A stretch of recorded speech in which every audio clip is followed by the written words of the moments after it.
मुंगरा बादशाहपुर सुजानगंज क्षेत्र में राष्ट्रीय पीजी कॉलेज के मैदान में मुख्यमंत्री योगी आदित्यनाथ ने भाजपा प्रत्याशी अजय शंकर दुबे के समर्थन में चुनावी जनसभा को संबोधित किया। इस दौरान शुक्रवार को खिली धूप के साथ काफी गर्म दिखे सीएम योगी आदित्यनाथ ने सपा, बसपा और भाजपा पर हमलावर बोलते हुए कहा कि पिछले 5 साल में इत्र वाले मित्र बिलों में घुस गए। हुआ चुनावी जैसे ही शुरू हुआ अपने बिलों से बाहर निकल आए हैं, मगर 10 मार्च के बाद माफिया हिस्ट्री सीटर फिर बिलों में घुस आएंगे। फिर यूपी में भाजपा की सरकार बनने के साथ कानून का राज स्थापित होगा। सरकार की हनक दिखेगी और दंगाइयों को इसकी भनक भी नहीं लगेगी। उन्होंने आगे कहा कि भारतीय जनता पार्टी हर नागरिक को सुरक्षा, विकास और शासन की योजनाओं से जोड़ने वाली पार्टी है, तो दूसरी तरफ वह लोग हैं जो नौजवानों के भविष्य के साथ खिलवाड़ और विकास की योजनाओं पे डकैती डालते हैं। कहा कि पिछली सरकार गरीबों का राशन तक हड़प जाती थी, बिजली की भी जाति और मजहब हुआ करती थी, चेहरा देखकर बिजली आती थी। हमारी सरकार में बिना किसी भेदभाव के सबको पर्याप्त और निर्बाध मात्रा में बिजली मिल रही है। हमारा बुलडोजर सड़क भी बना रहा है, तो पेशेवर अपराधियों और माफियाओं की अवैध कमाई के पैसे से सरकार खजाना भी भर रहा है। उन्होंने कहा कि यह चुनाव विकास और शासन की कल्याणकारी योजनाओं पर हो रहा है। हम हर गरीब को मकान, शौचालय, वृद्धजनों, दिव्यांगजनों को पेंशन और उपचार की सभी सुविधाएं दे रहे हैं। हमें खुशी है कि हम लोगों के रहते अयोध्या में भगवान श्री राम का भव्य मंदिर का निर्माण होने से हमारी पूरी पीढ़ी का उद्धार हो गया है। उन्होंने आगे कहा कि हमने तय कर लिया है कि चुनाव परिणाम आने के बाद हर उज्ज्वला योजना के लाभार्थी को होली और दिवाली पर एक फ्री सिलेंडर, 60 साल के ऊपर की महिलाओं को रोडवेज बस में फ्री यात्रा की सुविधा देंगे और बेटियों के विवाह के लिए दी जाने वाली 51,000 कन्या दान राशि को बढ़ाकर 1 लाख देंगे। हर परिवार के एक युवा को सरकारी नौकरी या रोजगार से जोड़ेंगे। उन्होंने सपा, कांग्रेस और बसपा पर जमकर निशाना साधा। उन्होंने कहा कि सपा के कार्यकाल में राम भक्तों पर गोलियां चलाई गई। कोरोना वायरस के दौरान हमें फ्री टेस्ट, फ्री उपचार और फ्री में टीके लगवाए गए।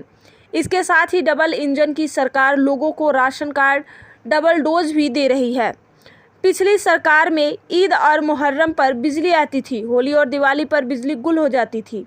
आज हमने बिना किसी भेदभाव के प्रदेशवासियों को अनवरत बिजली आपूर्ति की व्यवस्था कराई है। कहा कि समाजवादी पार्टी दंगाइयों और आतंकवादियों का सहयोग करती है। सपा की पहचान अराजक तत्वों से होती है। भाजपा की पहचान विकास व राम मंदिर, बहन बेटियों की सुरक्षा के संकल्प से होती है और गरीबों के कल्याण के लिए निरंतर प्रयास करने वाले दल के रूप में होती है। जैसे ही मुख्यमंत्री योगी आदित्यनाथ चुनाव जनसभा को संबोधित करने के लिए मंच पर आते हैं, जय श्री राम के जयकारों से समूचा पंडाल गूंज उठा।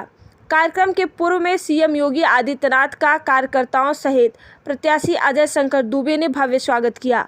कार्यक्रम का संचालन महेंद्र विजय शुक्ला ने किया। इस अवसर पर राकेश द्विवेदी, प्रदेश प्रवक्ता मनीष शुक्ला, राज्यसभा सांसद सीमा द्विवेदी, सांसद बीपी सरोज, जिला अध्यक्ष पुष्पराज सिंह, संतोष मिश्रा, राज पटेल, पवन पाल, सुरेंद्र सिंघानिया, श्री प्रकाश शुक्ला, शिव गोविंद साहू, अमोद सिंह, विनीत शुक्ला, सुरेंद्र विक्रम सिंह, महेंद्र बिंद, संतोष गुप्ता, दिलीप शर्मा, चंद्रेश गुप्ता व धीरज गुप्ता आदि लोग मौजूद रहे। देखिए मुंगरा बादशाहपुर से विक्की कुमार गुप्ता की रिपोर्ट।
जब अब उत्तर प्रदेश ये तय हो चुका है कि भारतीय जनता पार्टी गठबंधन की सरकार बनने जा रही है, तो अभी से विपक्षी नेताओं के पैरों के नीचे की जमीन खिसकती हुई दिखाई दे रही है।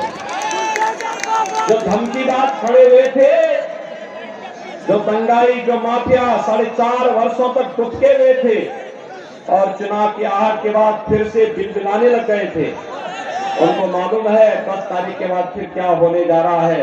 और इसीलिए मैं आपसे भी अपील करने के लिए आया हूं कि भारतीय जनता पार्टी ने राष्ट्रवाद, विकास और सुशासन के लिए आपसे जो समर्थन मांगा है, उस समर्थन के लिए आज आपके बीच में आया हूं। भाइयों बहनों, मैं आपसे पूछना चाहता हूं, मुंगराबाद शाहपुर के अक्सरी भाइयों बहनों से, क्या 2017 के पहले आपको बिजली मिल पाती थी? क्या आती थी? क्या दोनों हाथ उठा करके बोलने में कोई संकोच नहीं, आती थी तो बोलो, नहीं आती थी बिजली आती थी? 2017 के बाद आ रही है ना? बिजली कोई भेदभाव तो नहीं कर रही है ना? यानी बिजली की कोई जाति और मजहब तो नहीं है ना? पर्व और त्योहारों में भी नहीं है ना?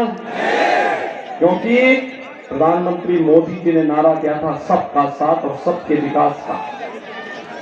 हमने बिजली में किया है सबको बिजली, पर्याप्त बिजली, सबको बिजली।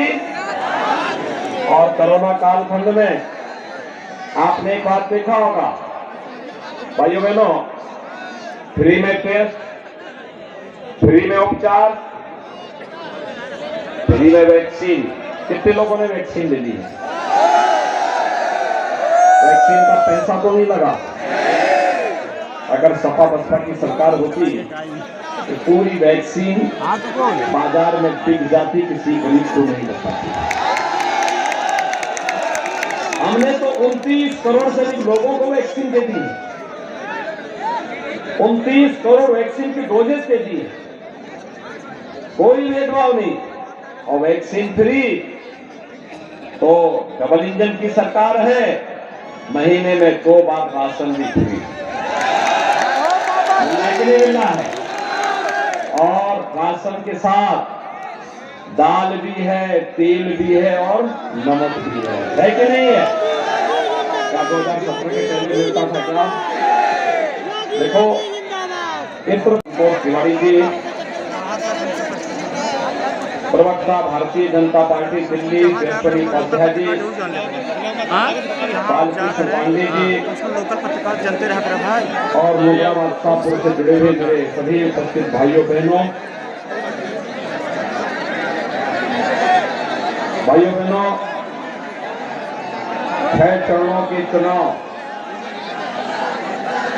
के बाद मैं आपके बीच में 7वें चरण में भारतीय जनता पार्टी के प्रत्याशियों के समर्थन में अपील करने के लिए आया हूं। हम सब जानते हैं कि विपक्ष जो चुनाव की घोषणा के बाद नए नए गठबंधन बनाकर के नए नए तौर तरीके अपना रहा था, दूसरे चरण के बाद ही उनकी हवा निकल गई और तीसरे चरण के चुनाव के बाद विपक्ष ने, तमाम नेताओं ने विदेश भागने के लिए अपने टिकट बुकिंग करने शुरू कर दी। और जब 6 चरणों के चुनाव हो चुके हैं, तो भाइयों बहनों मैं कह सकता हूं कि 6 चरणों के चुनाव के रुझान बताते हैं कि भारतीय जनता पार्टी 350 से अधिक सीटों पर आगे चल रही है। 7वें चरण में अगर आप जौनपुर की 9 की 9 सीट भारतीय जनता पार्टी गठबंधन को देते हैं, तो भाइयों बहनों कोई संदेह नहीं कि फिर एक बार 325 पार के भारतीय जनता पार्टी के लक्ष्य को प्राप्त करेगा। जनता के बीच में जो उमंग है, जो उत्साह है, वो इसी बात को बताता है। मैं आप सुबह चंदौली गया था, वहां पर भी यही उत्साह। अभी मैं मिर्जापुर से आ रहा हूं, वहां पे भी यही उत्साह। और अभी मैं मुगराबाद शाहपुर में आया हूं, भाइयों बहनों यही उत्साह। पश्चिम में सहारनपुर और बिजनौर में था, यही उत्साह था। अवध क्षेत्र में कानपुर और लखनऊ में था, वहां पर भी यही उत्साह था। और जब मैं गोरखपुर क्षेत्र से आया हूं, वहां पर भी यही उत्साह देखने को मिला। बुंदेलखंड में तो विपक्ष की बोनी नहीं खुलने वाली है। और भाई बहनों, इसीलिए मैं आया हूं जौनपुर में। आप मानते हैं ना, देखो ये जो गरीबों का राशन था, विकास का जो पैसा था, ये लोग जहां पर उस पैसे को इकट्ठा करते थे, उसने क्या लिखा था वहां पर? इत्र बनाने का कारखाना लगाया था। और जब अंदर पुलिस घुसी, देखा वहां इत्र बनता ही नहीं था। वहां पे तो गरीबों का पैसा आरसीसी की दीवारों में कैद था। तो लोगों ने कहा क्या होना चाहिए? तो मैंने कहा बुलडोजर तो इसी चीज के लिए, इसी के लिए बनाया गया है। यानी देश और दुनिया के अंदर अगर किसी राज्य ने बुलडोजर का बेहतर उपयोग किया, वो राज्य है उत्तर प्रदेश। इसलिए एक्सप्रेस हाईवे और इंटर स्टेट कनेक्टिविटी में भी इसका उपयोग किया है। तो माफियाओं के ऊपर चढ़ाने में भी और माफियाओं की अवैध कमाई को निकाल करके सरकारी खजाने में भरने में भी इसका उपयोग किया है। ये तो अभी एक झलक है, मैं आज आपको बताने के लिए आया हूं। 10 मार्च के बाद देखो बुलडोजर तो अपना काम करेगा, लेकिन गरीब कल्याण के कार्य रुकेंगे नहीं, थमेंगे नहीं। 10 मार्च के बाद जब भारतीय जनता पार्टी की सरकार फिर से शपथ लेगी, तो हर होली और दीपावली को उज्ज्वला गैस सिलेंडर वालों को एक फ्री रसोई गैस भी उपलब्ध होगी। 60 साल से ऊपर की जितनी भी माताएं बहनें होंगी, उनको परिवहन निगम की बस में फ्री में यात्रा की सुविधा उपलब्ध करवाएंगे।